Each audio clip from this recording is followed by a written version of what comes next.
एकदा एक स्त्री तिच्या लहानक्या मुलांबरोबर ट्रेनचा प्रवास करत होती। सगळे लोक त्या तिघांकडे आश्चर्याने बघत होते आणि त्या आश्चर्याचं कारण म्हणजे तिघही ट्रेनमध्ये पुस्तक वाचत बसले होते। खूप कालावधी गेला तरी तिघांच्या हातातून पुस्तक मात्र सुटलं नव्हतं।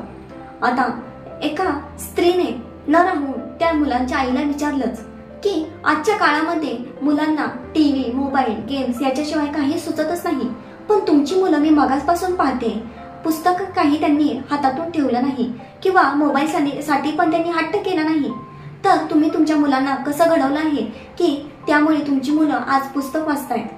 तर तेव्हा ती स्त्री म्हणाली की मुलांना शिकवावं लागत नाही, मुलांना शिकवावं लागत नाही तर ते निरीक्षणातून शिकत असतात। जेव्हा मी घरामध्ये टीव्ही, मोबाईल पेक्षा जेव्हा मी पुस्तक घरामध्ये वाचत असते तेव्हा आपोआपच माझी मुलं माझ्या शेजारी येऊन पुस्तक वाचत बसतात आणि जेव्हा मी माझ्यामध्येच हा इम्प्रूव्हमेंट केला तेव्हा माझी मुलंही माझ्यासारखीच राहू लागली।